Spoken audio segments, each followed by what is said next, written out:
following this manual is considered standard practice, even if some of the things in the manual are actually incredibly dangerous for pedestrians or bicyclists. We really should be designing cities away from cars, or designing cities that are built around walking and biking. A really great mayor is worth their weight in gold, but in the end, it's up to us.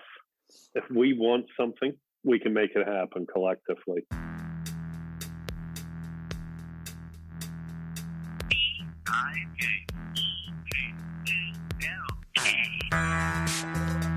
I am talking to Andy Singer, who is a cartoonist from way back of No Exit and author of Why We Drive. I was trying to describe you and I came up with Streets Cartoonist. But, I'm just a cartoonist who's interested, who I mean, I started out, if you're a cartoonist, you're not going to make much money in life. And thus, you can't necessarily afford a car, and you have to live in cheaper areas, or, that was originally how I lived. And so I got around by bike. And then I think it was sort of through that.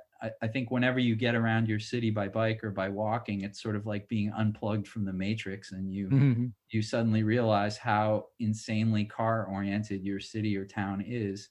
And then I got interested in bicycle and pedestrian activism, and I kind of just do that as a hobby. And now you're in St. Paul. Yeah, I've lived here for 20 years or so. My wife got a job here. I'm working at a university.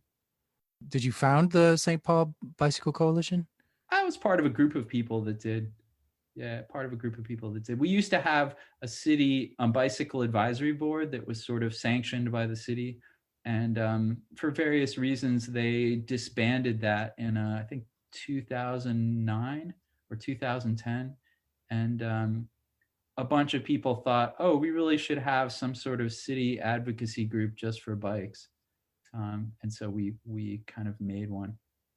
Do they have, like, here they have the California Bike Coalition, then they have all of the local ones, and the local ones have partners too. And is it like that in Minnesota? Yeah, it's like that in Minnesota. In theory, we're a chapter of Bike MN, which is the statewide group. And what do you all do?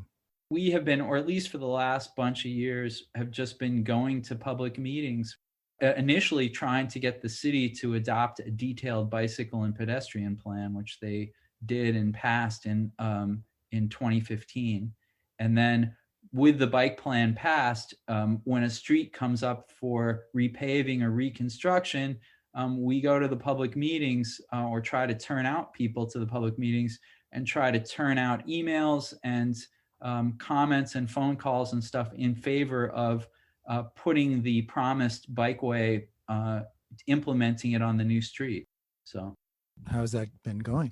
It's been going great. I mean, ever since we used to lose, not get much of anything. And then after we got the bike plan passed, which was March of 2015, almost immediately that fall, I believe we got these pretty awesome lanes that are a half block from my house on Cleveland Avenue, where they had to remove over 2 miles of parking from one side of the street. Wow. And it was this, massive pitched political battle, but we won it. And then ever since that, all we do is win. We've been winning a lot of stuff, so that's really nice. The latest thing last fall was there is a city-owned highway called Aid Mill Road, which was originally envisioned as a connector freeway between two interstate highways. And it's sort of laid in no man's land and not been connected on the north end for a long time. And they keep threatening to connect it and make it into this big highway, but sort of public opposition and lack of money has stopped it. And we've also always wanted to have a bikeway on it and downsize it from 4 lanes to 2 lanes, and we succeeded in getting rid of one highway lane and converting it to a bicycle and pedestrian path last spring. And then last fall, they built it. And so now you can bike on it. And so that's pretty cool. Well, you're the only freeway lane removal that I know of in the state of Minnesota. Wow. So, but it's along a freeway then? You got it's along a highway. One side of it, it's an old creek corridor, a creek bed. It was originally called Aid Mill Creek, and a railroad line runs up it. because railroad lines always look for river or creek beds to get up to grade. It's coming up from the river, from the Mississippi River. It comes up to the bluff, and it was a way for trains to get up there. And then eventually they built a highway along it also. It still on one side has railroad tracks and a little bit of woods in it. And it could potentially be a really beautiful linear park if they downsized the roadway to 2 lanes and made it just like a street. And there's still a chance of that happening at some point in the future. But even right at the moment, it's for certain areas, it's a really good place if you want to walk a dog or get escape by bike. At the north end, you're in a sort of neighborhood that's surrounded by highways and big boulevards. So if you want to get out of that, it's a great way to get out of it. And then eventually we hope that it's going to connect. I don't know if you've ever been to the Twin Cities, but our biggest thing here is something called the Midtown Greenway. And it's a old freight railroad right-of-way that went across South Minneapolis. And it goes in cuts like trenches where the streets go overhead of it. And it was built so that trains wouldn't interrupt street traffic. And the rail traffic eventually fizzed out and died. And the city took it over and made it into this bike highway. We would like to extend that greenway over the Mississippi on a railroad bridge and then down into St. Paul. And this one section of Aid Mill Road hopefully will connect to that extension if it ever happens. Well, you guys are kicking ass over there. There's still big holes or problems. Minneapolis has really kicked ass. St. Paul's, because it has less money and whatever is slower. But in the last couple of years, we've really made a lot of headway. Can we share your upcoming cartoon about the MUTCD? Sure. If I draw it, I do have to draw something about it. I mean, it really is kind of like the Bible, or warding off evil spirits for traffic engineers. I'm going to set up like what the MUTCD is. Okay. I'm going to try to do that. I could read you from the FHWA definition of the MUTCD, which says, quote, the Manual of Uniform Traffic Control Devices for Streets and Highways, or MUTCD, defines the standards used by road managers nationwide to install and maintain traffic control devices in all public streets, highways, bikeways, and private roads open to public travel. It's a compilation of national standards for all traffic control devices, including road markings, highway signs, and traffic signals. Starting in 2009, states were required to adopt the MUTCD as their legal state standard. And that fact that it becomes also incorporated into state highway manuals and city manuals means that it gives it a certain power. And then the other power that it has is if engineers and cities and states follow it, it protects them from liability. Because courts have determined that state agencies, as long as they don't do anything that's arbitrary or capricious, they are insulated from liability. And so following this manual is considered standard practice, even if some of the things in the manual are actually incredibly dangerous for pedestrians or bicyclists. Like what? Like signal warrants. I mean, I was thinking of the various ways that I've encountered it over time. So, for example, there are warrants, meaning how many pedestrians, bicyclists, or even cars that you have to have in order to get a traffic signal. Or a four-way stop, or various types of treatments that would allow you to cross a street. And often those warrants are set very high. So it's kind of a chicken and egg situation where you have pedestrians who are getting hit at some unsignalized intersection trying to cross a 4-lane road. And so they don't cross there. But if there was a signal there, a lot of people would cross there. And so the DOT or the Public Works Department will say, oh, well, we don't have enough people crossing to warrant putting a signal at this intersection. And in some cases, that can reflect the manual. Another example would be protecting pedestrians and cyclists. So a lot of times, Public Works Departments in cities or in towns will put pedestrian refuge islands or bump outs to protect the pedestrian who's crossing the street, or they'll protect a bikeway.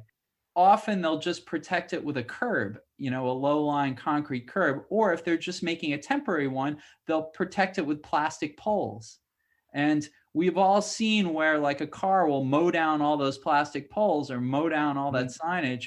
And if a pedestrian or a cyclist had actually been there, they'd be dead. And so they don't really physically or psychologically protect people. And it would be better if they used concrete bollards or what are called bunkers, or Jersey barriers. In New York and a few cities, they will use Jersey barriers to protect bikeways, and like those will actually deter a car. But the manual will require sometimes that if they do that, they have to put cushioning devices for the car on the concrete bunker, because the sidewalk or these things are viewed in some places as what are called auto recovery zones. And they're just very automobile oriented. The entire sort of lens of the sidewalk. Can you explain that? The sidewalk is an automobile recovery zone? Oh, that was a classic thing which got passed around like bike circles. But in, I believe, Atlanta, Georgia, a while back, somebody wanted to, many years ago, wanted to put large planters along the sidewalk to protect the sidewalk from errant vehicles. If you Google building hit by car in Los Angeles or any city, you will find that every day buildings are being hit by cars. And sidewalks, cars are going up onto sidewalks, hitting bus stops, hitting all kinds of things. People have wanted to put planters or bollards or various things along curbs to protect sidewalk areas or places where there are a lot of pedestrians. In one case, the Atlanta Public Works Department, or DOT, said, no, you can't do this because we view this sidewalk as an auto recovery zone, meaning an area where vehicles can regain control if they lose control. And that makes some sense. They have these rules. And it makes sense on an 85-mile-an-hour highway to not put large stationary objects next to the highway. But in an urban area where you really shouldn't be going faster than 30 miles an hour, it makes absolutely no sense. Yeah. And they can say there aren't enough people on bikes to warrant a bike lane somewhere because there's no way to safely ride. Right. And the MUTCD requires that municipalities and states do projections or calculate projections in the growth of traffic and factor that into street and road designs. But they don't have the same requirement for pedestrians and cyclists. So they're not required to project and say, well, maybe there'll be more pedestrians wanting to cross this spot or use this. And so again, it's very automobile and highway oriented. And a local example of where that's going on is there used to be a huge piece of land that was a Ford plant where they manufactured Ford Ranger pickup trucks.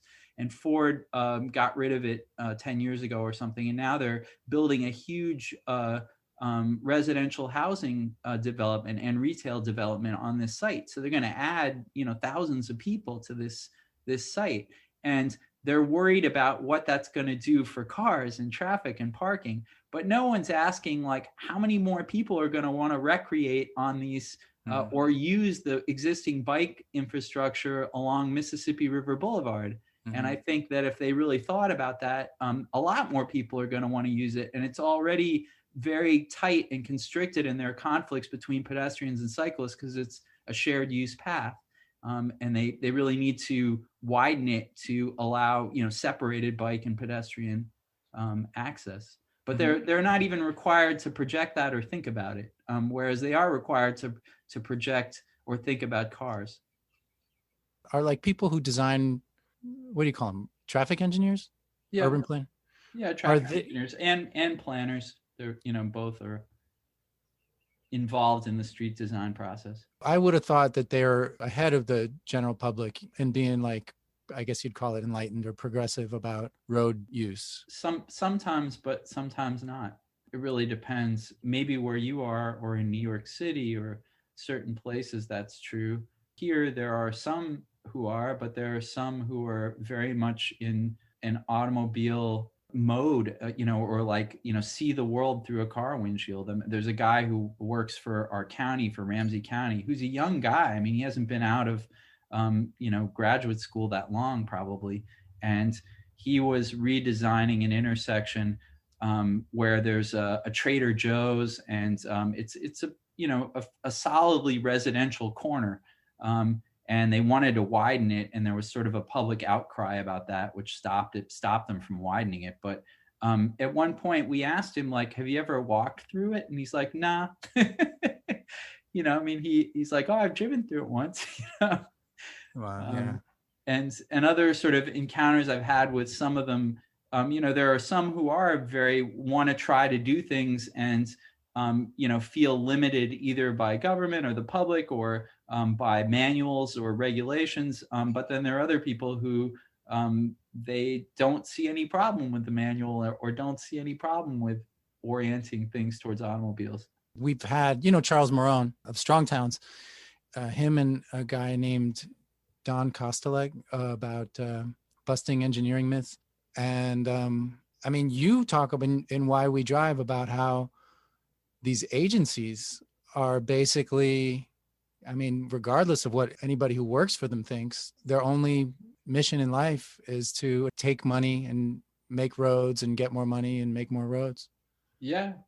I mean, it really depends. And especially many states, your state gas tax is dedicated to highways. So there's always a lot of money for roadways, and there's no similar dedicated funding source for bike or pedestrian infrastructure or for public transit. And so they tend to find roadway solutions for problems just because they know they're going to get funded.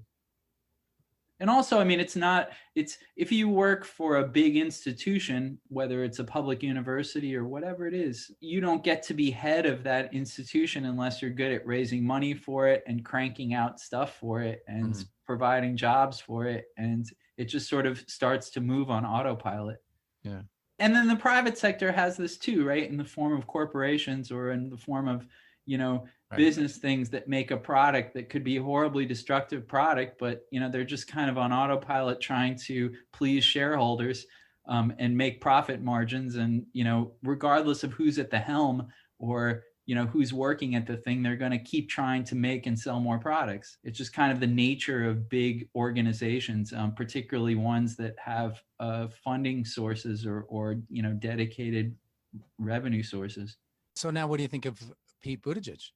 It's too early to tell. I'm hopeful that he actually has some experience having been a city mayor, although I have also visited South Bend, Indiana, and I would not call South Bend, Indiana, a dense, pedestrian or bike friendly place necessarily. I haven't been there for many years, but my wife went to school at Notre Dame. So I don't know how much experience he has. I would feel much more confident with someone who had been the mayor of a large city. I really would have liked to see Joe Biden appoint Jeanette City-Khan as transportation commissioner, because she ran a city of 8 million people and was very intimately aware of all of these issues in terms of how the agencies operate, in terms of how people get around, et cetera, et cetera. But hopefully we'll see, hopefully Buttigieg will be all right.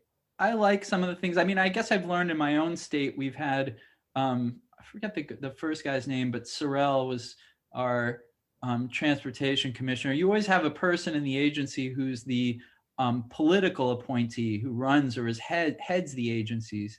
And then you have the career staff and people under that person. And we've had people in Minnesota who talk a great game, but nothing seems to change in the agency. They were in office, as MnDOT chair or whatever for 4 years or 8 years or something. But the agency still tries to do the same things now as it did when I got here. They came in wanting to widen Interstate 94 between St. Paul and Minneapolis, and they're still thinking about it. I don't think they'll be able to do it because there's so much opposition, but just the fact that they're even thinking about it blows my mind. And that's after all these people who talked a great game were appointed as heads of the agency. I think if they had their druthers and there was no public opposition, they would probably do it. I guess my point is that, at the state level, there's still agencies trying to build their way out of congestion by adding more lanes or whatever. And even though governors have put in political appointees to, in theory, run those agencies who talk a great game and talk about pedestrians and bicycles and getting away from, we can't build our way out of congestion. And yet they're still trying to do it. Yeah. And so with Buttigieg, I'll see actions will speak louder than words. I'm grateful that he's saying nice things about, freeway teardowns potentially, or all sorts of other things. But we'll see what happens in the next 4 years if it actually we get some change or what. Mm-hmm. I will say the federal government, I think, is ahead of the states in that you can use federal money for transit or for bike ped or for other things, whereas in many states, I'm not sure about California, but in many states you can't. The toll revenues and gas tax dollars are constitutionally dedicated to highways. Mm-hmm. You talked in our last episode about mayors and how important they are, so you must have a good one. Yeah, we do have a good mayor. Melvin Carter, our current mayor, is good on bicycle and pedestrian stuff. And also, part of that is he is close friends with a guy named Russ Stark, who was a former city council president, but who is very into new urbanism and has a lot of experience. He sat on the Transportation Advisory Board of the Met Council, which is our metropolitan planning organization. And he was a former president of the Bicycle Advisory Board when we had one. And so I think he shapes a lot of the mayor's policies when it comes to bicycle and pedestrian stuff. And so, yeah, I think, that's helped a lot. You live in kind of a progressive part of the world. Is that accurate? Yeah, I'd say, in most states, every state, if you look at those maps that show how people voted by county, and the first thing you notice is that all the cities are blue and then all of the exurban and rural areas are red. Right. And I think, whether your state is progressive or not comes down to what percentage of its population lives in cities. And so Minnesota, the Twin Cities, and Duluth and Rochester are probably our biggest sort of urban centers, and they have a lot of people. And so, the cities are definitely progressive, and the state is by a thin margin votes Democrat or votes for more progressive stuff than, say, Alabama or Mississippi or something, where again, I would venture that in like Mobile, Alabama or Birmingham are probably progressive voting, but the majority of that state's population is not in the cities. It's in exurban areas or suburban areas. The Twin Cities are definitely progressive. It's just cold. I've heard about that lately. Now it's like it can get to 70 below or something. Not that bad for a while, but 20 below is not uncommon. Well, I heard it from a stand-up comic, so it's not a reliable, obviously. That's the only place you can get information anymore. Jon Stewart used to complain about that. That's kind of your line, isn't it? Like alternate news? As a cartoonist, when I was most widely published, my market was what are called alternative news weeklies. So down in the LA area, I'm trying to think if I ran in San Diego City Beat, which was an alt weekly in San Diego, and Random Links News. I did run at one point in some paper in LA, but I can't even remember the Ventura something. But a lot of those papers are gone. They were completely reliant on event and bar and restaurant advertising. And with COVID, all that dried up, and suddenly they had no revenue source, and a lot of them went bust. And before that, they were relying on classified advertising, and Craigslist wiped all that out. Mm-hmm. And then they were relying on porn ads and whatever porn industry ads, like in the back of a lot of these papers, like the Village Voice and San Francisco Bay Guardian and stuff, you'd see all these ads for like phone sex and stuff like that, and all that crap went online, over the last 15 years or whatever. So that revenue source disappeared, and basically they just have no more revenue source to like do journalism. And Google AdWords kind of took away the rest of the big like full page and half page ads. So there's still a few papers. I'm not sure what's still down in the LA area, but a lot of them are gone. I don't feel like we have anything. I mean, we Yeah, used to have LA Weekly. I don't think I haven't seen any. Yeah, it may be gone. Maybe gone. I do covers for a French ecology magazine called La Décroissance, and various other stuff. Until recently, every other week thing for a Chinese news weekly called New Weekly, which hopefully I will keep that job. Although I said something about the Chinese government yesterday to a reporter in Hong Kong who called me about something, and now I regret it because it's I don't regret it, but it's now part of a headline. It's a headline? Oh yeah, for some small something called the Hong Kong Free Press. So we'll see whether I still have my job at New Weekly anymore. Well, they were then not fans of the Chinese government, or they were? I think they're not fans of. I think they were. I think that the Chinese government has come into Hong Kong, as we all know, and sacked representative democratic government in the city. And apparently they are also going into school curricula and changing the school curricula, and people are pissed about that. And somebody didn't like a new textbook that has been introduced and noticed that someone took one of my cartoons and like ripped it off in this textbook. And so this woman contacted me yesterday and like, do you think this is a copyright infringement? I'm like, what do you think about this? And I commented about it, forgetting that I'm talking to journalists. But I told her what I thought, and so we'll see. It got printed as cartoonist outraged at Chinese government, et cetera, et cetera. Wow. Yeah. That kind of puts you in some cool company. I don't know, maybe, or makes me unemployed. We'll find out. Well, let's get back to the METCD. So you're going to draw this cartoon about the METCD, and it's going to be it's going to be like the METC is the Bible. Yeah, maybe. I think so. Yeah.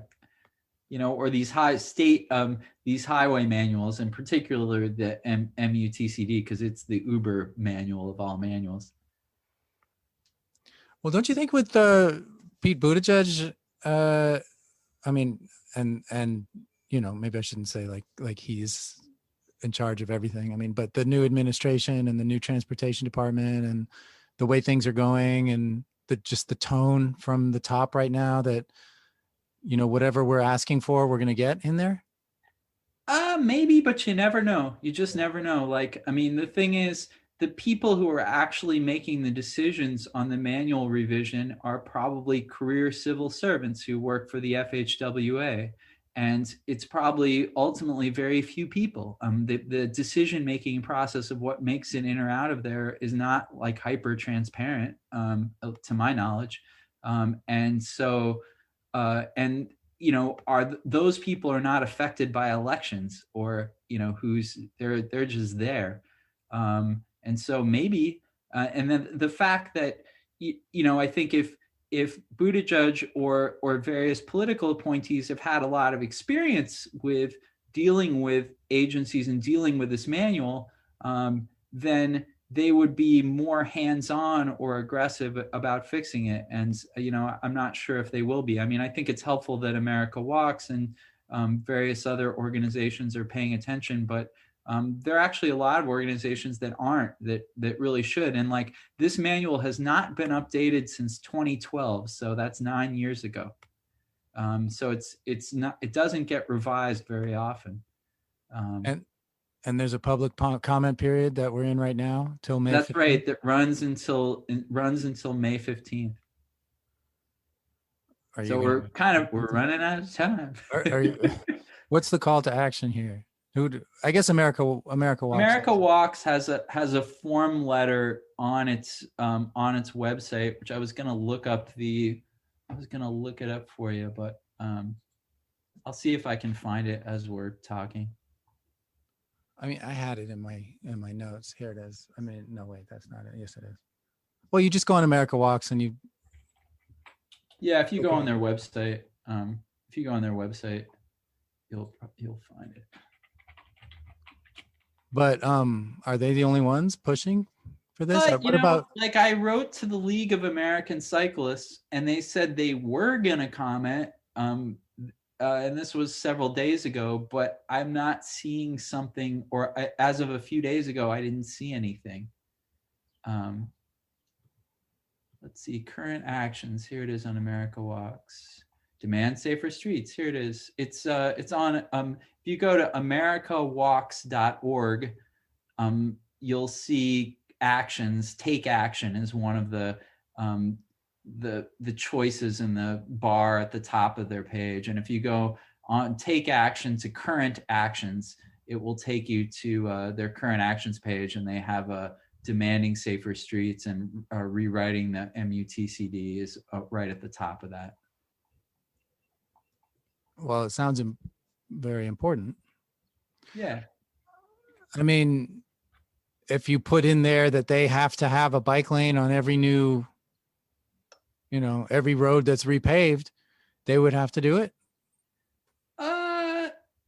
Potentially. No. I mean, I'm not sure how far-reaching changes can be, but for example, the ADA Act required that you had to have ADA-compliant curbs and all sorts of things on, although that was, I believe, an act of Congress, but and which many viewed as unfunded mandate. But you certainly, I think it's more about when you do build a bike facility, how is it going to be? If you do put in a crosswalk or pedestrian crossing, how is it going to be? How many pedestrian crossings are you required to have per mile or per, whatever? What are the conditions under which you can get a traffic signal? Those kind of things. But if you're involved in this stuff all the time, they make a difference.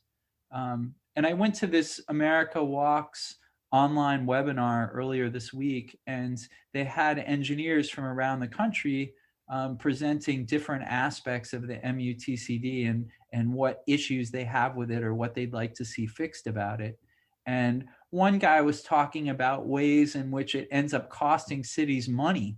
And one example is they require something called, if you want to lower the speed limits on your city streets to 25 miles an hour or 30 miles an hour, in many cases, if those are state or county highways, you are required to do something called an 85th percentile study. Yeah.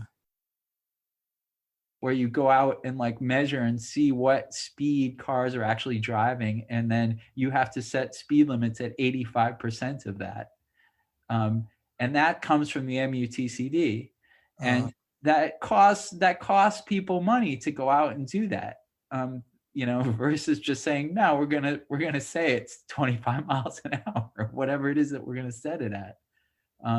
Or he gave a bunch of other examples of where they have to transfer control of a road to the city. Because the city has more leeway about what it can do than the county or the state does because of this manual. So my hope is actually that there are enough engineers out there who will want to make changes to it that there will, some changes will get made, but we'll see. What are the arguments against giving over some of the space for cars to walking and biking? That it'll be traffic Armageddon. That if we turn over this lane, if we convert this lane to a multi-use path, it'll be traffic Armageddon. And they don't realize that a large amount of traffic is discretionary, meaning people have options or choosing to go get donuts during rush hour, or choose to do things to some degree until a certain level of traffic congestion is reached, in which case they will stop doing whatever that is. And that you can't build your way out of congestion. That congestion is just going to become a reality of cities that you have to accept, and you have to like not cave into it, but give people alternatives to driving. I mean, yeah, people who want to make room for bikes and people on streets are saying, in effect, let's make it harder to drive. And there are, of course, people who find that to be kind of shocking. I mean, I approach it from not necessarily I want to make it harder to drive, but I want this space for people to safely be able to get somewhere by bike or walking. I consider the right to cross a street to be a human right. And I think that when you're so afraid of traffic congestion or something that you're not going to grant people that human right, then I'm gonna complain about it. It's not that I want to make your life more difficult to drive. It's that I want to be able to cross the street and not die. or I want to be able to bike to my destination, to downtown St. Paul. And the only way to do that, because we live in an urban area and there's not a lot of space left to like build things, is I'm going to need to take a lane of your roadway away to put a bike facility on. In certain situations. And so have you had talks with people who can't see your way of seeing, and how do they go? Not always great, most of the time not great, but I mean, I go to public meetings all the time, which on your last show you had a bunch of people who were also veterans of public meetings. Don and I forget the woman's name. Sophie. And, yeah. Felicia and Joe Linton here. And if you go to public meetings, you're going to hear these people all the time. And you can try to talk to them after the meeting, which I have done on many occasions, but a lot of times it's like talking to a wall. It's,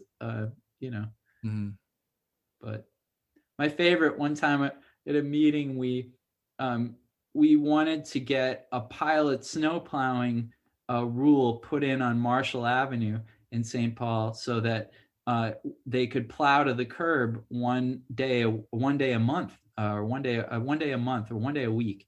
And so that meant that people had to move their cars from that side of the street, from parking, one day a week, and for a couple of hours or something.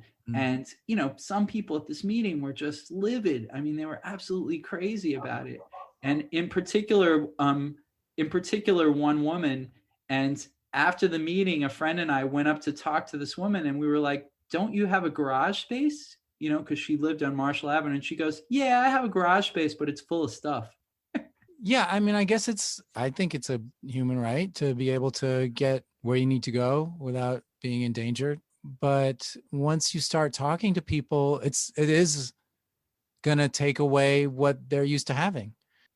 There's happy mediums of things, I mean, like, again, I'm not trying to like, if I could get something and negotiate it with businesses or other people, I'd much rather do that than, and come up with something that they are happier with. But sometimes you can't. I mean, sometimes it's just, it's brute political force to try to get something passed. What is the future going to look like, Andy? I don't know. You tell me. I have no idea. Automated vehicles, is that going to be a that I don't believe in automated vehicles. I think that automated vehicles are a myth perpetuated by the car industry that gets people to keep thinking about cars and car solutions to transportation problems. But like, even on a pragmatic level of engineering, I've read things by MIT people who are working on driverless cars. Like, you and me in our lifetime, we're not going to see widespread driverless cars. The engineering problems involved are just like too complicated, not to make a prototype or something that you can drive around, but to actually like scale it up to where you have 50, 100,000 of these things operating in an urban area. Mm-hmm. Yeah, because like, what if two of them are coming down a narrow road toward each other? What happens then? It's like war games. Right. Or the example this guy at MIT gave is like, it might be able to recognize a pedestrian as an object, but it's not going to be able to recognize that pedestrian is a policeman waving their hands to stop because there's a bridge out or there's a construction or something like that. It's not going to, it has trouble recognizing the difference between a hole in the ground and a discoloration of the pavement surface. Driving is actually an incredibly complicated thing in your brain in terms of recognition of things and what have you. Even though we do it, people do it drunk while fiddling with their phones, but it still like requires a high level of thinking and recognition that we're just a long way away from that with computer technology. And they like you to believe that, oh, it's right around the corner. Like every 5 years they say, oh, 5 years from now, 20% of the cars on the road are going to be driverless cars. But 5 years goes by and like there's still like a few pilot programs and that's it. I just don't believe that in our lifetime that's going to happen. And I think that the debate about that distracts from the fact that we really should be designing cities away from cars or designing cities that are built around walking and biking. But whether that'll happen or not, I don't know. Like what the reality of the future will be, I don't know. In terms of what we pay attention to, I don't think there'll be widespread driverless cars in it, but that doesn't mean cities won't keep trying to design for cars. I don't know. Where are you on climate Armageddon? It's definitely coming down the pipe. I mean, they're just, it's closer and closer. We're just, there's so many different things of which the climate crisis is just one symptom. I was reading an article the other day about the lumber shortage. So you had these beetles infesting forests in Canada and the western part of North America, wiping out, just zillions of acres of timber. And the beetles cause more sap to come up in the trees to fight the beetle. And that sap makes the trees more flammable. And the beetles themselves are, happening partly because of climate change and also just invasive species. But then with the warmer temperatures and these trees full of sap, they're just like tinder boxes, and we have these huge wildfires. And so the timber industry has seen so much stuff burned or destroyed by beetles that apparently lumber prices are starting to go through the roof.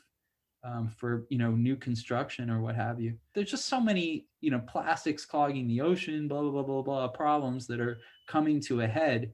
Things are going to get crazier before they get better.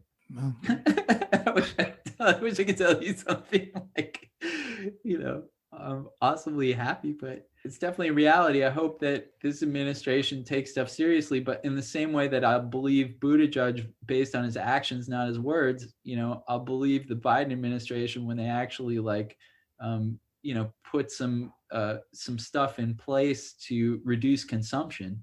I feel like the Green New Deal that's sort of being pushed by the Democrats is very oriented towards like green technologies and sort of like driverless cars, this idea that technology will save us from all our problems, instead of being focused on, how can we reduce the vehicle miles traveled? How can we reduce consumption, consumption of meat, consumption of all sorts of things, consumption of plastics, how can we, and those things are actually much easier to do. I mean, you can just mandate that, for one of my pet peeves, milk cartons can no longer have plastic bung holes on them because like have you ever bought like a half gallon or a quart milk container recently? Not recently.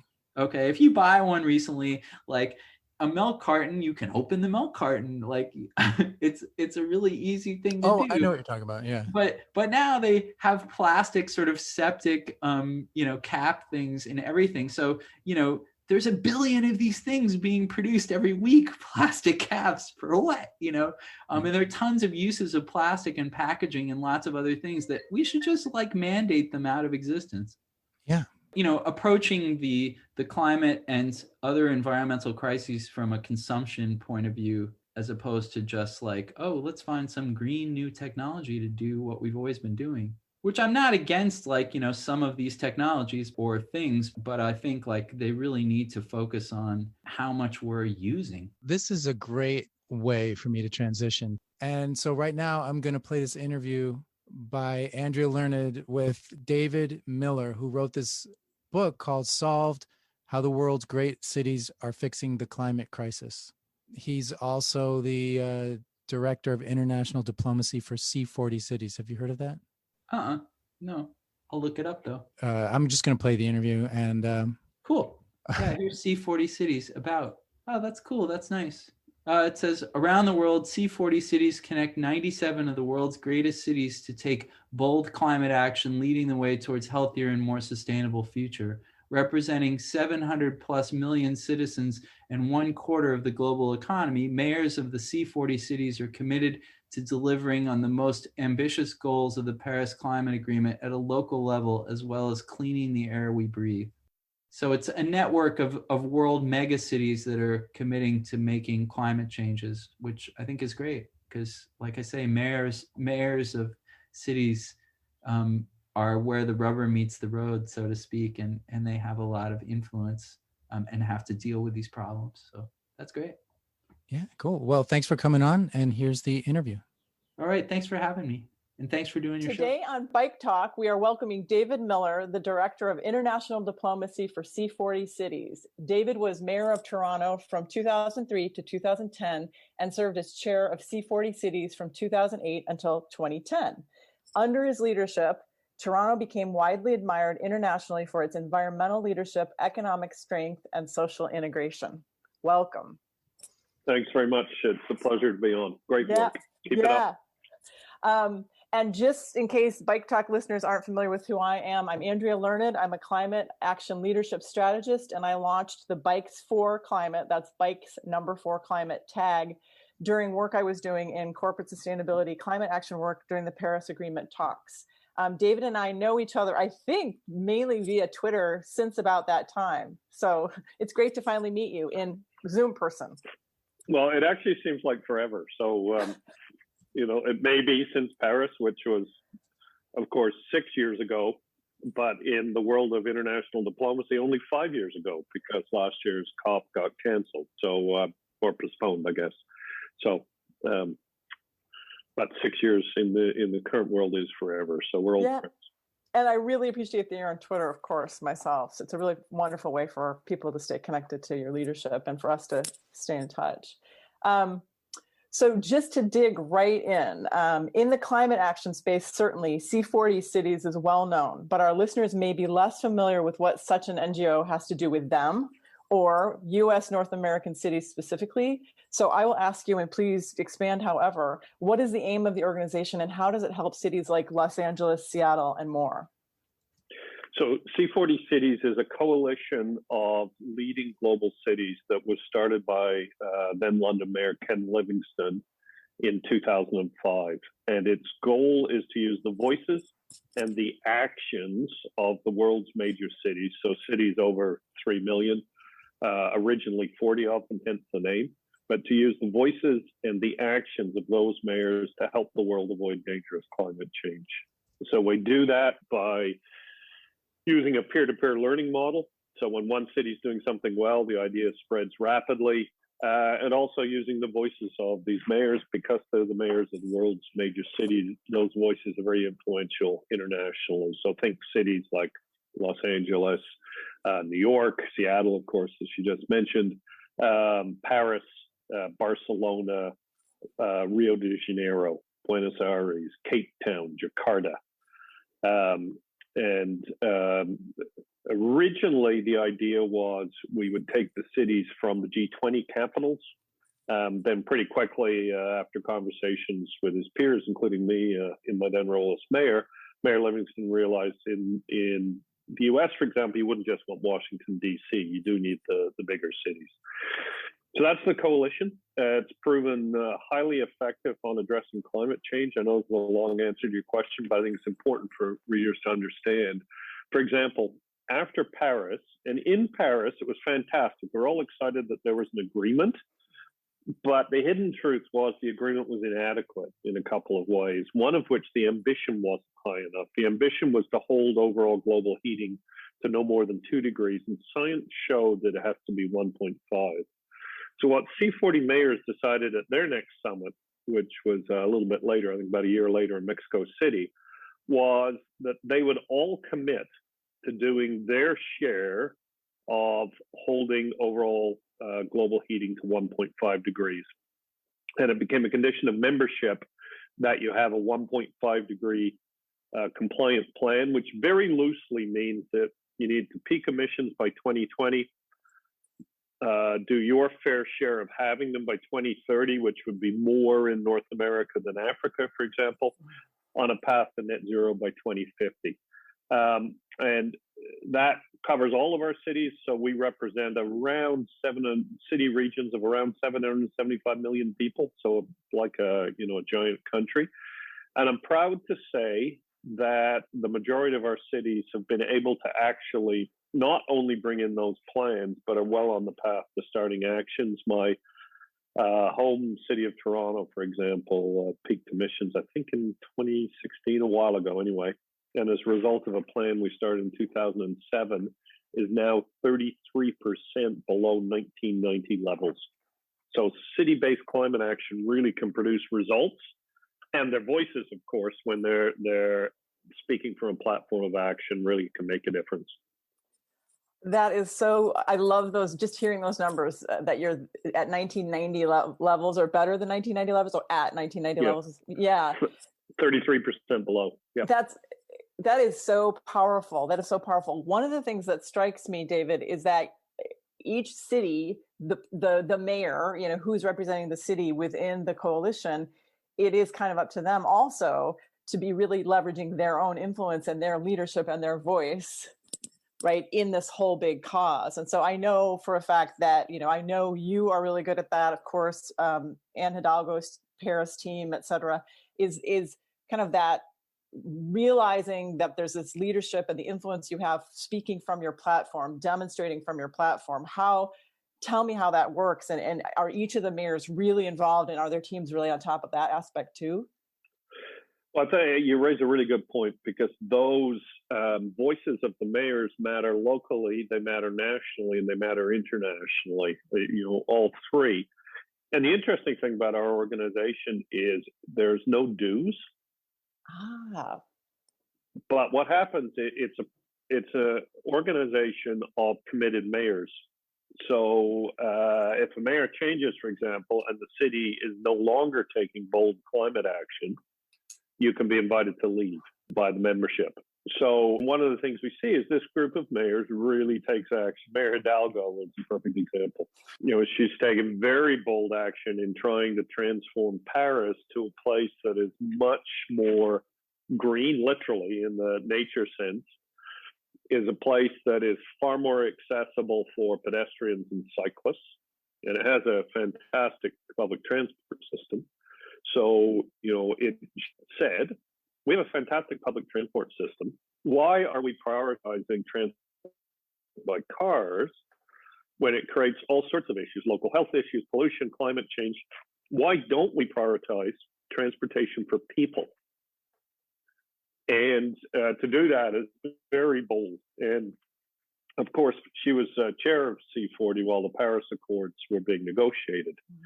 So there was a lot of symbolism in her actions as well on the international scale. But she's been influential locally to help build a huge base of support for necessary climate action. She's been influential nationally and influential internationally. I think she's a really good example of what is possible for a leading mayor to do.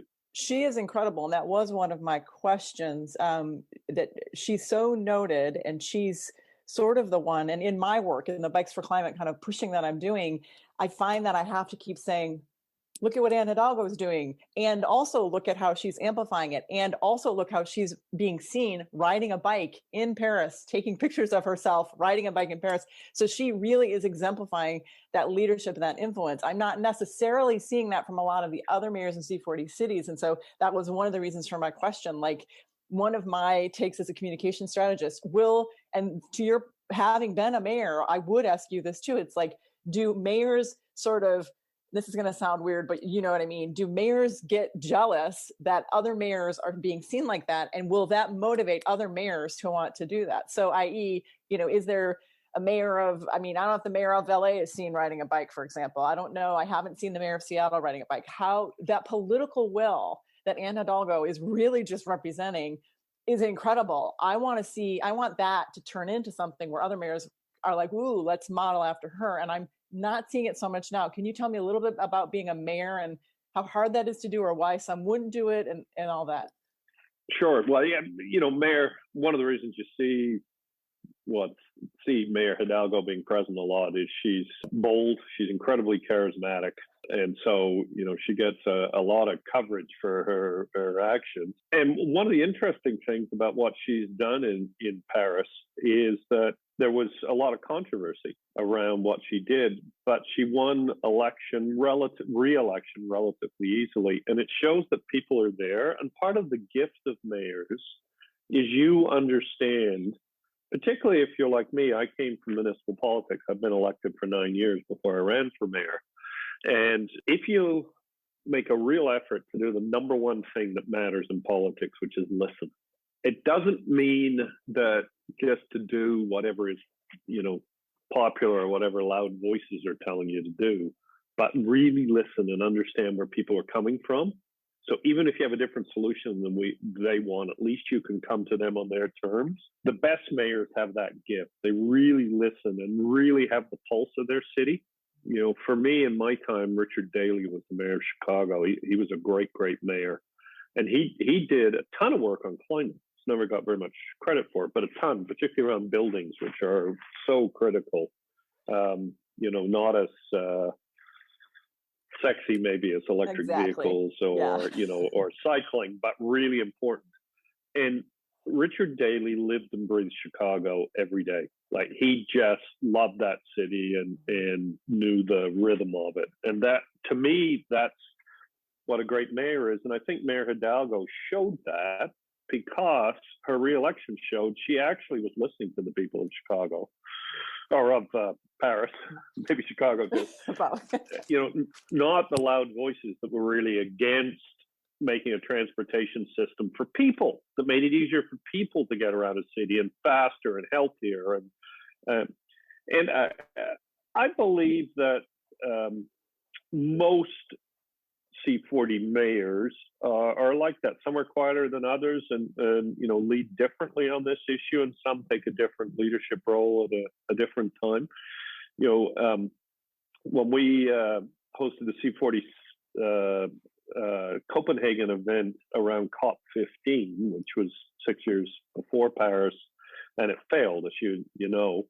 The city's part didn't fail, but the mayor of Copenhagen, Mayor Beauregard, commissioned a new bicycle to be developed by MIT, which was sort of an electric assist bicycle for the mayor's conference. It was co-hosted by C40 in Copenhagen. Had over 100 mayors there.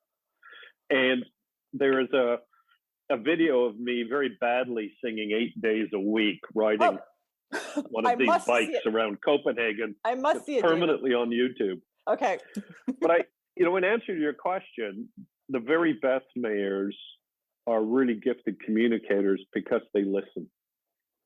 And they need to speak to their values and what they're trying to do. But if they do it from a place where they've really listened, they're more likely to pull a coalition of people together to support the measures that are needed. And one thing we do know, urban residents are very aware of climate change, particularly the last few years. We've seen wildfires in Los Angeles and Australia, massive storms. Houston has had at least 3 floods in the last 5 years that are supposed to occur every 500 years. I mean, it's extraordinary. Houston has a climate plan.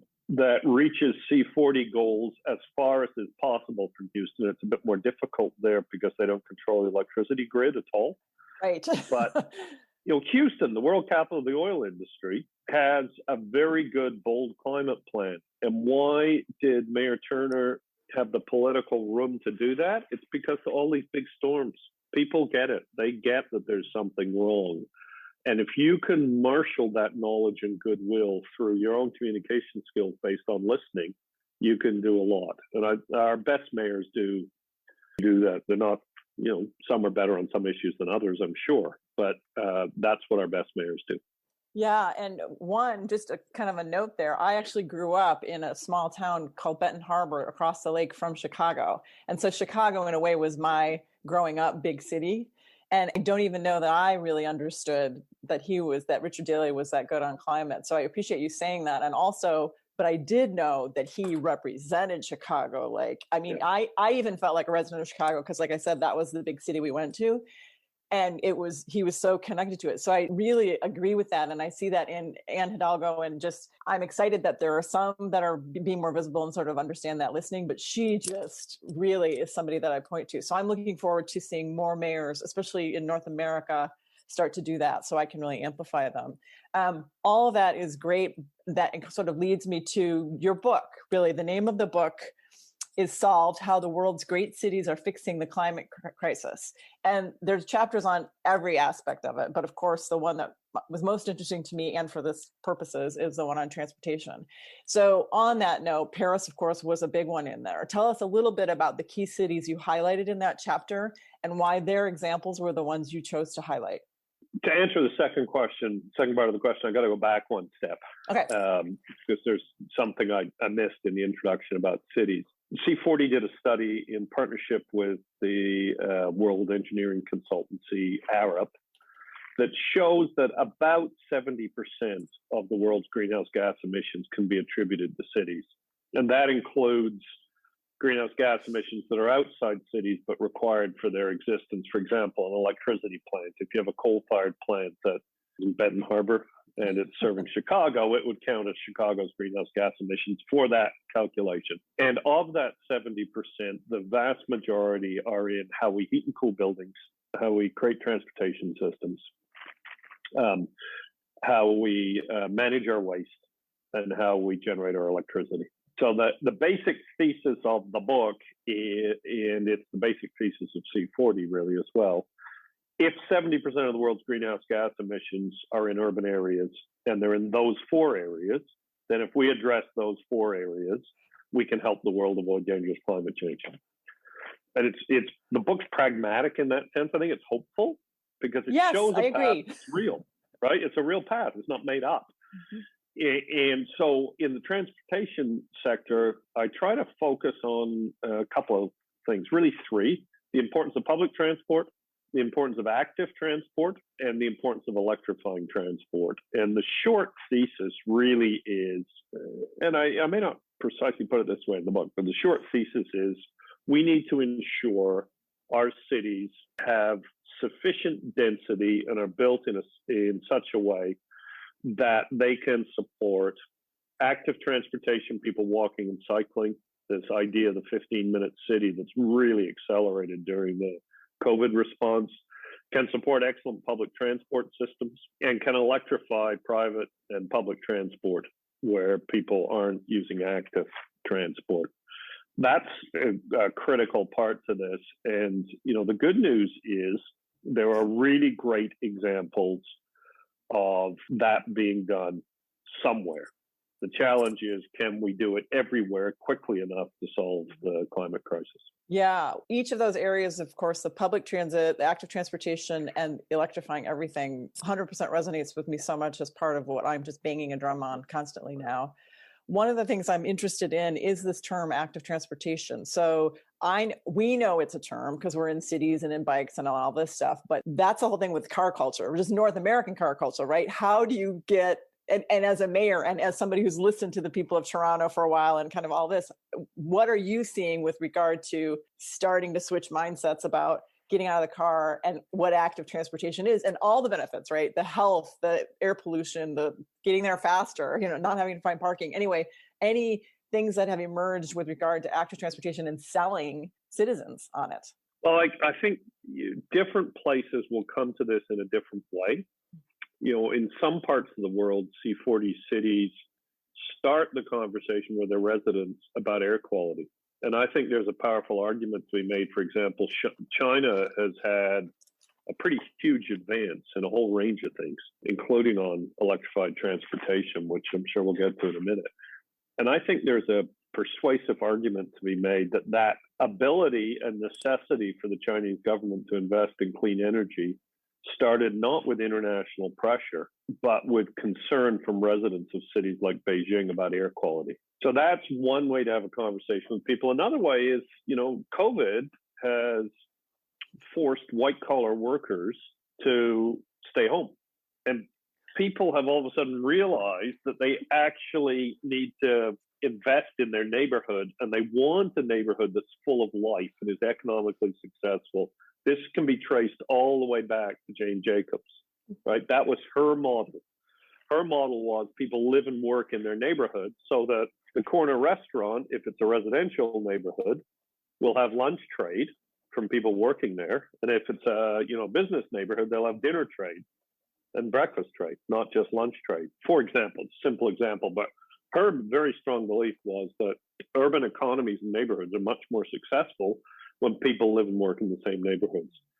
And I think the necessity of dealing with the pandemic and the necessity of people working from home has supported mayors who are taking bold action around walking and cycling, particularly based on this idea of a 15-minute neighborhood, which is loosely what I just said. Basically, you should be able to get your daily needs for entertainment, for recreation, for work, for food, necessities, shopping within about 15 minutes.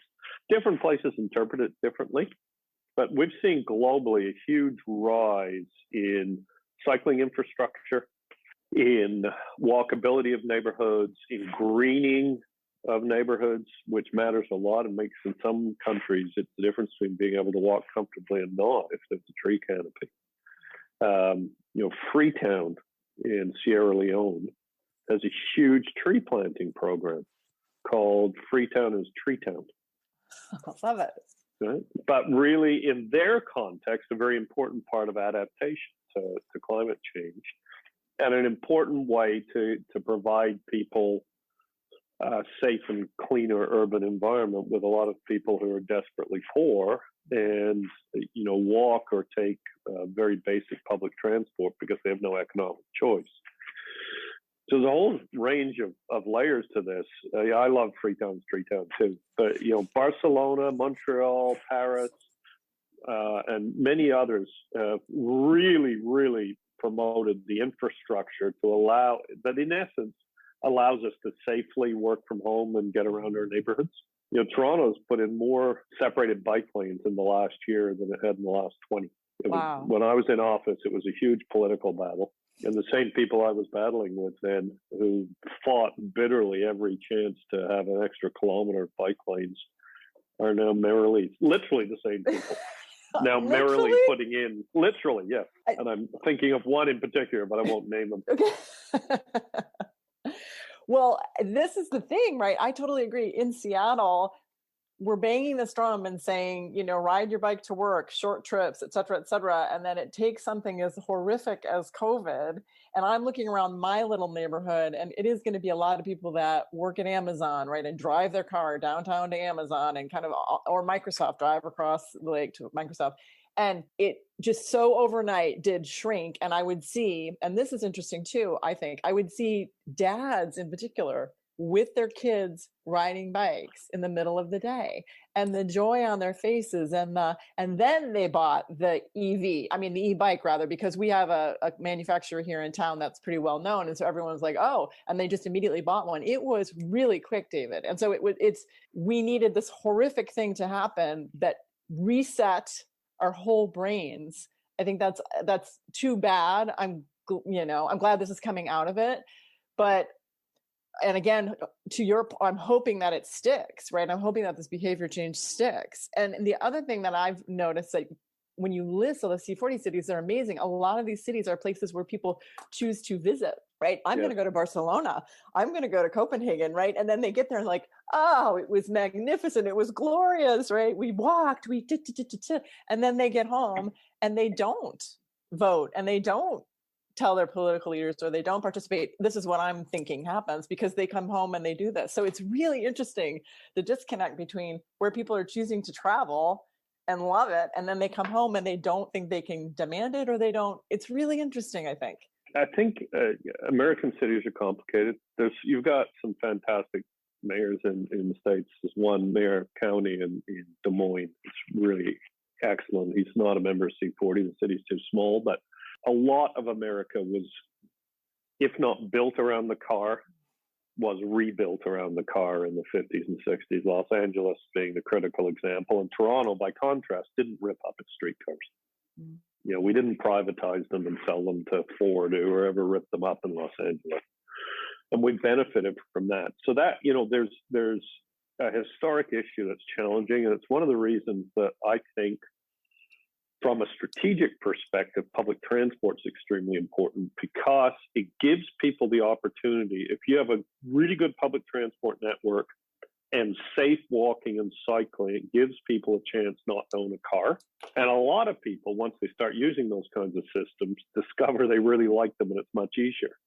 You know, we don't own a car. And I'm lucky because in Toronto, I live a few steps away from a subway stop and 2 more steps to a reserved bike lane running east-west and another one running north-south. So I've got safe options. But I believe that the public transit backbone gives you the chance to build those more compact cities. And what we've seen in the pandemic is a thirst for that. The pandemic's been tragic on many, many levels. There's no question about that. But we've seen people, I think, recognize what they want. We've also seen some bold action. Lisbon done some very interesting things because some of the challenges here, people can live sort of downtown and walk, but it's very expensive. So Lisbon did 2 things during the pandemic. They're using their EU recovery funds to build new transport, new public transport, I think new subways. And they also took short-term rental tourist housing, tourist accommodation, and outlawed it. And then said to people who had apartments that they used to rent to tourists short-term, we, the city, will rent them from you. And if you give us a lease, we're going to re-rent it at a lower rate to low-income workers in what are now called essential occupations who work in the city but live outside. Wow. So they did a dual thing where they improved public transport and made it easier to live in the city and more affordable. And that's not only good for climate change, good for air quality, it's good for society. It creates more equality. It creates a real society because people are actually living there. It will support small businesses that aren't just for tourists, are for people. And is very transformative. Medellin's doing something similar on the public transport. And this is probably a bit off topic, but Medellin also, basically, there's a lot of Venezuelan migrants there at the moment. When the pandemic hit, they basically said, we're all in this together. We're going to regularize you. You can all work. And you're all entitled to whatever healthcare we can give because the pandemic's made us all equal. We need to solve a collective problem we've got to solve collectively. So we have seen, because of the urgent and extremely serious nature of dealing with this global health threat, we have seen much more collective thinking about how to deal with another existential global threat, which is climate. Well, it's interesting what you're talking about Lisbon. It basically is they were given the opportunity to sort of demonstrate, try it, you'll like it, right? You know, we've got these new subways or this new transit or this new bike infrastructure. It's here, it's sort of gleaming now, try it. Then also try having, people that aren't really fancy tourists from other places live in your buildings instead, we'll help you do that. So that's the thing that I'm seeing a lot. And let's get into EVs next. But this idea of try it, you'll like it. Like, giving cities and giving residents of cities the opportunity to try these things that for some reason they've been fearing. And I will say specifically, it seems like the US is such this bizarre car culture case. Any opportunity, though, that I've seen for somebody who's resisting e-bikes or resisting whatever, and then they're suddenly kind of forced to take the subway once when they, I don't know, go to Paris or something, then they're like, oh, I'm a complete convert. So I just see that there's a ton of opportunity in presenting the kind of the support to try it, because you will like it. It just seems like you'll really like it. A lot of particularly the transportation solutions around climate change are things that are challenging to bring in politically. But once they're there, they're the kind of thing that people think have been there forever. Yes, that's it. Say, don't get rid of it. I want more. And that's the goal. I mean, it's a hard political space to get to people saying, oh, I disagree with this a year ago, but now don't get rid of it. But the classic example is Ken Livingstone, who brought in a congestion charge to London, England, that was so controversial, the leader of his own party, the Labour Party, Tony Blair, told people not to support it before Livingstone's re-election. Like, can you imagine? It'd be like Joe Biden, attacking a prominent Democratic mayor. Right. Right. And he not only won re-election, it was incredibly popular. And why was it popular? Because he was smart. He didn't just bring in a congestion charge. He was solving a real problem of congestion. He was solving a real problem of air health quality. The studies showing the health condition of young people in schools in London's core are appalling. It's terrible because of the air pollution. And he provided a solution. He used the money from the congestion charge to do a massive increase in public transport, huge numbers of new buses, and built more reserve bus lanes and all sorts of things to make the bus network work much better. So he gave a solution. And to me, that's the art. You don't just identify the problem, you provide a solution. And that's what you're talking about. It's been forced by, this awful global pandemic, but people now see with their own eyes, hey, this is kind of good. I like an e-bike. It'll go up the hills in Seattle. I got all sweaty riding my own bike. From your perspective, though, as a mayor, and this is what I don't understand, because I get that, and I'm always trying to help. I want to help more city leaders figure out kind of the smart strategic communications around this.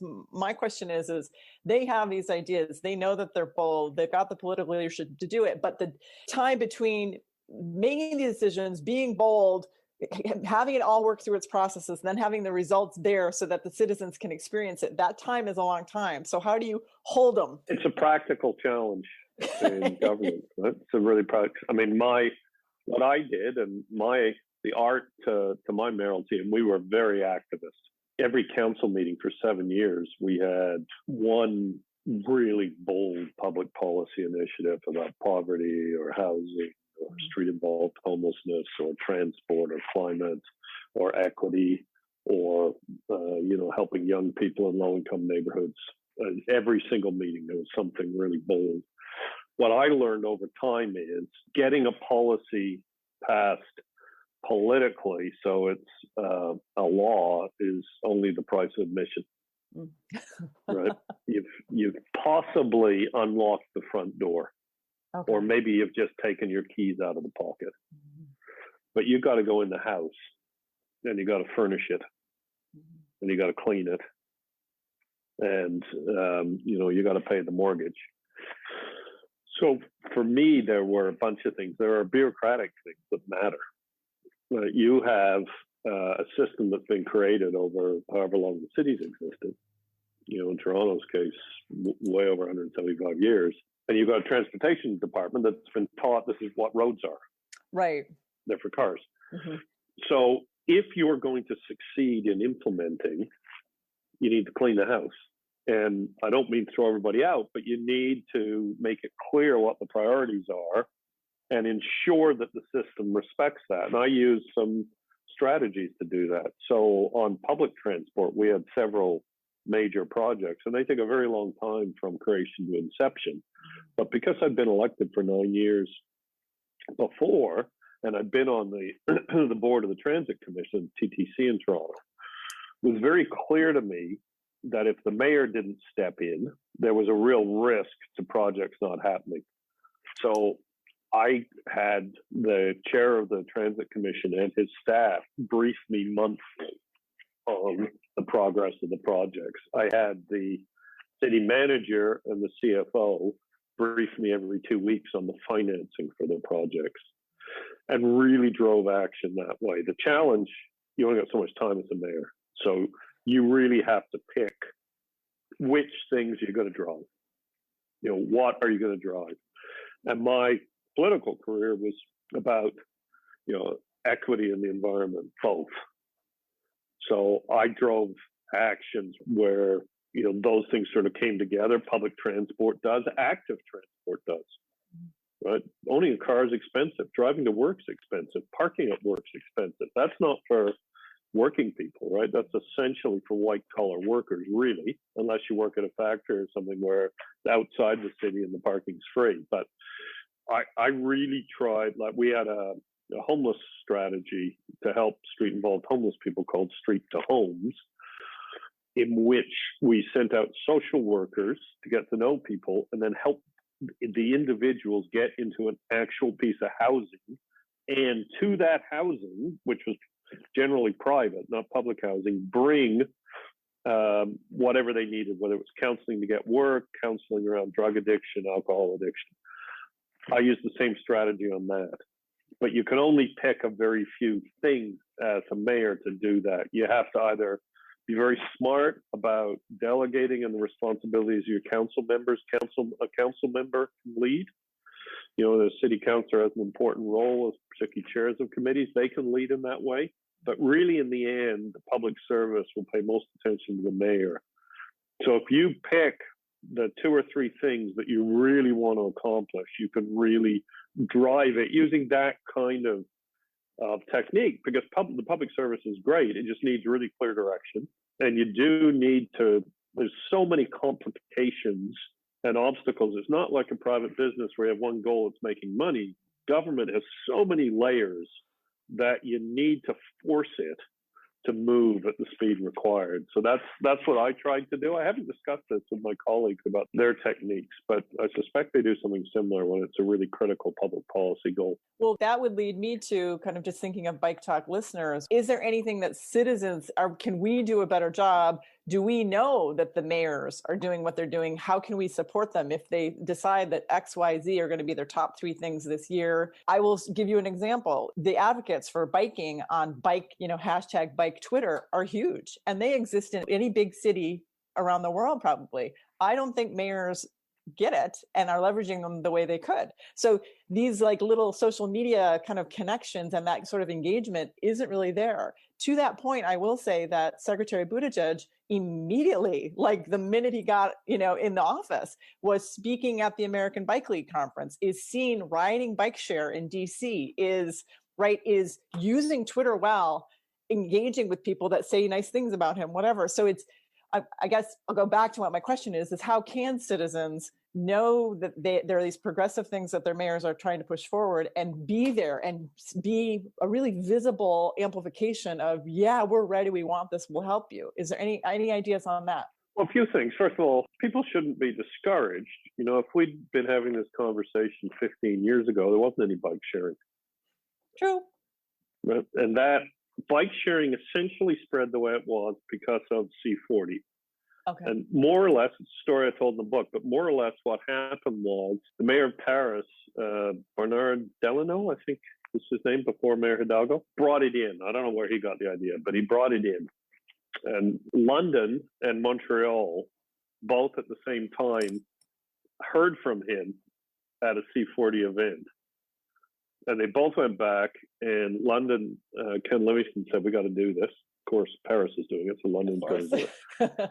And Mayor Tremblay in Montreal said, we've got to do it. And he went to his parking authority. Montreal is very interesting, creates all sorts of interesting partnerships. He went to his parking authority and said, I want to do bike share. Your job on behalf of the city, as the parking authority, is to have low-cost parking to support small business. Can we partner? And they ended up manufacturing Bixie bikes, which were then sold to London, New York, all because Love it. Basically Mayor Tremblay, who's Francophone, I mean, he's fluently bilingual, but it's his first language, Heard Mayor Delano speak at a C40 conference or at a C40 event and learned this idea, and it sounded great. And that's truly how it spread. But it's an interesting example because it was a good idea, right? Bike share is a simple, good idea that works economically. And I think the first thing people should say to themselves is, hey, we made real progress on that. It was good for biking. It was good for cities. It was good for air quality. It's fun. It's cheap. It's reasonable. Everybody uses it now. Taken for granted. It's one of these things that's taken for granted. It's like it's always been there. But actually, at the beginning, there was a big fight. When we brought it in Toronto, the conservative part of council fought back and basically said it's a waste of money. And we had to end up bringing in half of what we wanted to in order to demonstrate that it wasn't. And it's now of the magnitude that we'd originally conceived, and it's highly successful. So I think people need to have that in mind. My advice to people would be, you do need to organize locally. You do need to be in touch in a non-confrontational way with the mayor's office. Okay, can we stop right there just for a second? Because be in touch in a non-confrontational way. I think that's something that maybe bike advocates or any kind of strong advocates don't maybe get. I will say I see it on Twitter. They're a little bit too harsh, right? I look at it and I kind of cringe. So give me maybe just at that point a little example of what is helpful non-confrontational input, and how do they get in touch with the head of transportation for the city, or what really is that? So first of all, there's nothing wrong with people saying stuff as individuals that's tough. Yes, that's true. You're in elected office, you got to hear opinions. Mm-hmm. But you need to craft a citywide cycling organization that has a good, positive relationship with the mayor's office. Mm-hmm. And if the city's of enough size, you should be in touch with the mayor's office, mm-hmm. with the environment lead in the mayor's office, and the head of the transportation department in the public service, and have an honest relationship with them. It doesn't mean that you don't stand up for what you believe in. You need to, but you need a functional working relationship, because you want to help the mayor's office understand that politically there's a huge constituency for this, mm-hmm. and that can meet the mayor's stated goals if she wants, clean air, cheaper transportation, equity, all this stuff. And you need to learn from them as well. But you also want to be in touch with this public service, the head of transportation, because in the end, they're the ones doing it. That's the first thing. The second is I would bring functional working examples that are relevant.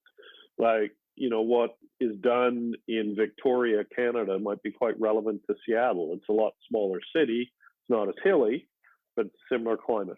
Maybe Toronto's relevant to Seattle. Mm-hmm. Copenhagen's unbelievable, but people sort of dismiss it. Oh, well, it's Denmark, it's Copenhagen, it's flat. Yeah. They don't have winter. Well, they do have winter, but people don't see it as winter, right? etc. Which is too bad, because you see people riding to work, men dressed in suits and women dressed in dresses. It's fantastic. But, find some relevant examples that are really relevant in your political, economic, and physical context, and take those to the mayor's office in a constructive spirit, I think is the right way to say it. Don't back down from your ideals, but use a constructive spirit.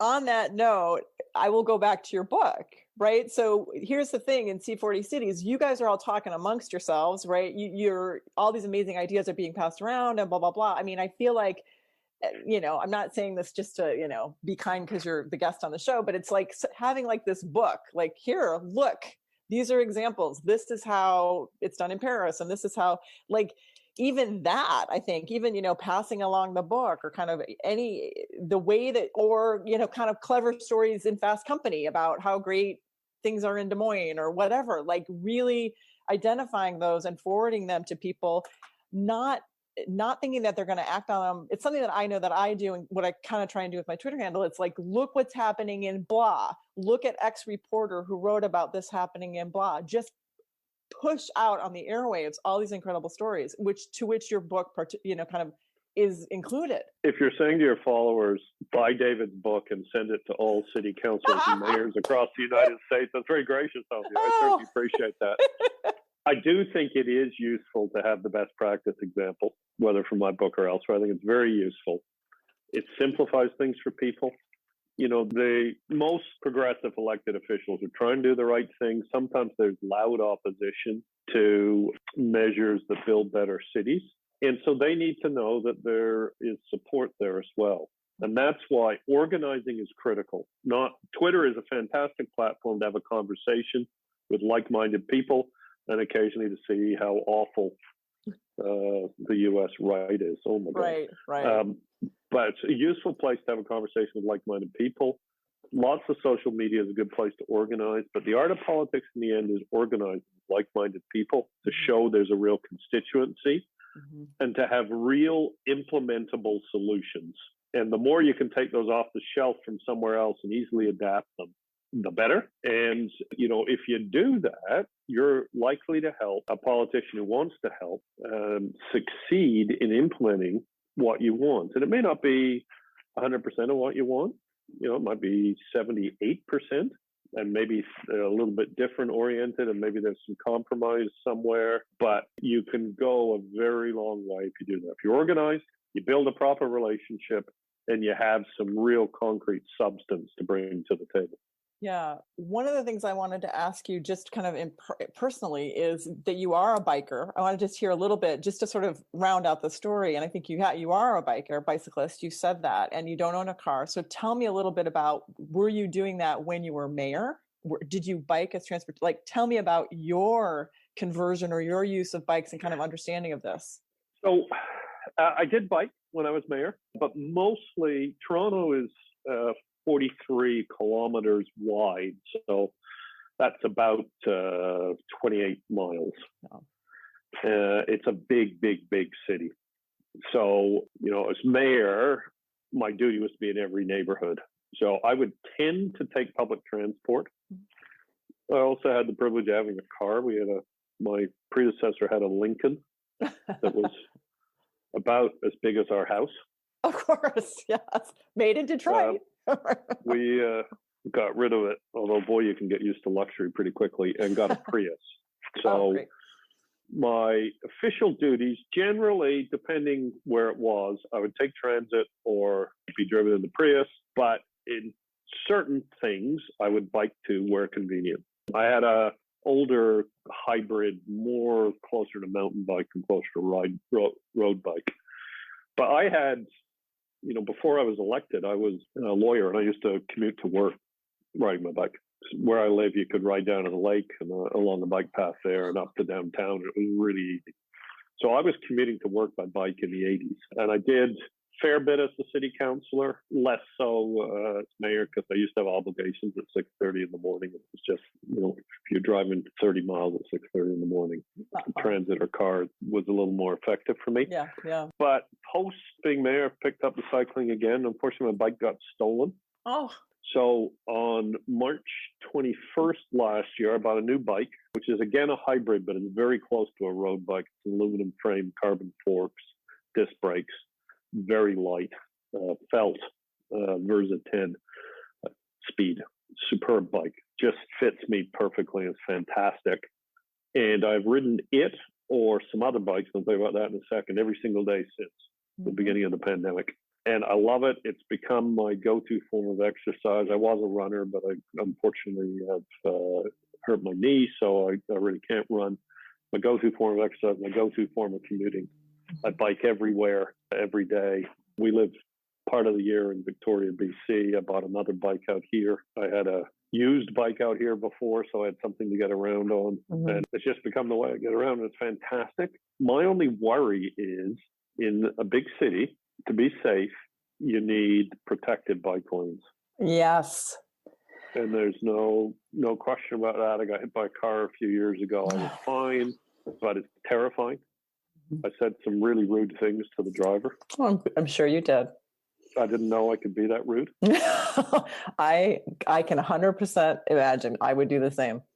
I can be that rude. But that's the one thing for me. If we really want this culture to accelerate, and it's interesting since, the 80s when I was biking to work, it's multiple times easier, safer now, but lots more has to be done. There's no question about that whatsoever. And, we advanced the cause of biking a lot in Toronto when I was in office, but there was a ton of political resistance, particularly from small businesses who were afraid of losing parking. And at least in Toronto's context, they've now figured out that they're actually better off with cycling and walking for the most part. Not all, but for the most part. And it's that objection has mostly disappeared. That's one of those try it, you'll like it kind of, if you ride, this is my dream. And tell me if you like, if there would be any way that we could give everybody, including a mayor or the transportation and the environmental, everyone in a city, an e-bike for a week, just to do their regular stuff, they would see local businesses much more. They would see that it's scary and more better infrastructure needs to be there. They would see the joy. They would see the freedom and not having parking. So infrastructure is the obvious thing, and that's part of this whole discussion. And I guess that would be a good question. How does that fit into the examples that you have in the book or that C40 Cities is bandying about? Is that in there? And we are getting ready to kind of wind down, so you know. But that's one question. And then another thing we didn't address, if you wanted to, was EVs. If there's anything about EVs that you wanted to address. Sure.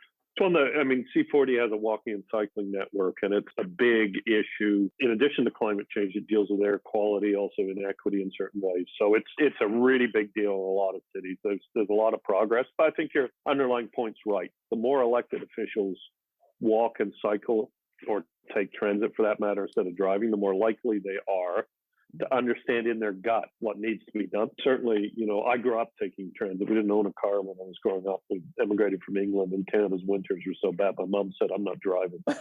Love it. But it was just my mom and me. Oh, wow. Yeah. So we took the bus everywhere. So for me, it's natural, but it's always given me, as a politician, a real push for public transit. Mm-hmm. Right. And I think the same thing for cycling, because I commuted by bike. And I fully agree. The more people see it with their own eyes, the better.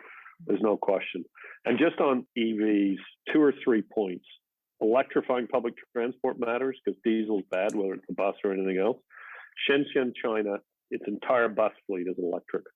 And when cities started talking about this a few years ago, the manufacturers said, we're decades out. But the cities said, well, we're going to do it anyway. Wow. And all of a sudden, the manufacturers started providing vehicles and proudly boasting about local jobs. And cool. So 16,000 electric buses in Shenzhen, China. There's now 66,000 on the streets of C40 cities alone.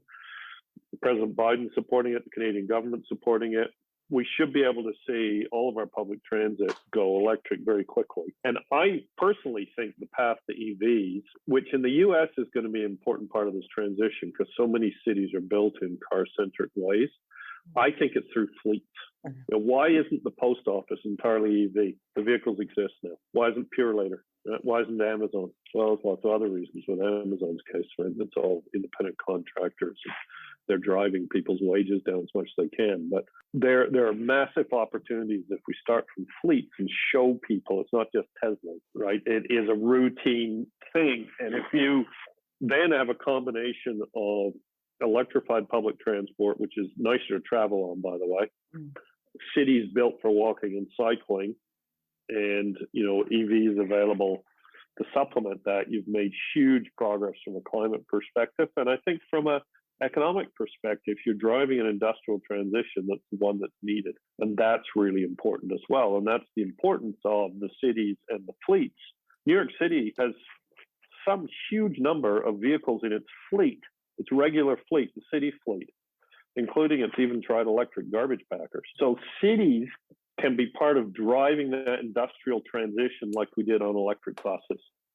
And that's the key to that part of things. I think in an analogous way to the way that the best cities are starting to drive a transition to walkable, cyclable neighborhoods. Well, you touched on something that I didn't even bring up in this conversation. And just briefly, the idea of if you're going to electrify fleets and look at postal, et cetera, all of that, where do you fit? And I know it's kind of getting some steam in Toronto on cyclo-logistics, e-cargo bikes and LEVs for last mile delivery. So you talk about Amazon, talk about last mile delivery in urban centers. Oh my goodness. Do we have any hope? Do we have any hope for that? Yes, I don't know quite the mechanism because I haven't put enough thought into it to triggering that to be massive. Mm-hmm. But absolutely. It's happening organically now, but it's the exception. It's very slowly. It's exceptional. Yep. And it should be routine. Absolute complete sense. It does. And there, after this call, I'm going to give you the name of a friend of mine, a colleague in Vancouver, BC, who's sort of leading sort of the expertise and the logistics and the understanding of this. And again, to the point that I said before, where when I'm looking at celebrating mayors in climate who are riding their bike or sort of, really amplifying active transportation, I've got a couple mayors to point to. And it's Anne Hidalgo in Paris, it's Val Plante in Montreal. It tends to not be US mayors, I'll tell you that. I am looking at Satya Conway Rhodes in Madison. She rides her bike, right? And I'm friends with people in Ann Arbor, and I'm sort of looking at that. So I keep pointing there. And on the psychologistics thing, my friend Sam and I, we keep going, well, we're talking to the EU cycling federations and we're talking to the UK cycling federations because they're our psychologistics. They're in it and they know it and they've got it all down. We've got models. So it's to your point. It's like models exist. Mayors have to be interested in this so that we can get in front of them. But we could go on about that forever. Well, my view of this is a really great mayor is worth their weight in gold. But, in the end, it's up to us. If we want something, we can make it happen collectively.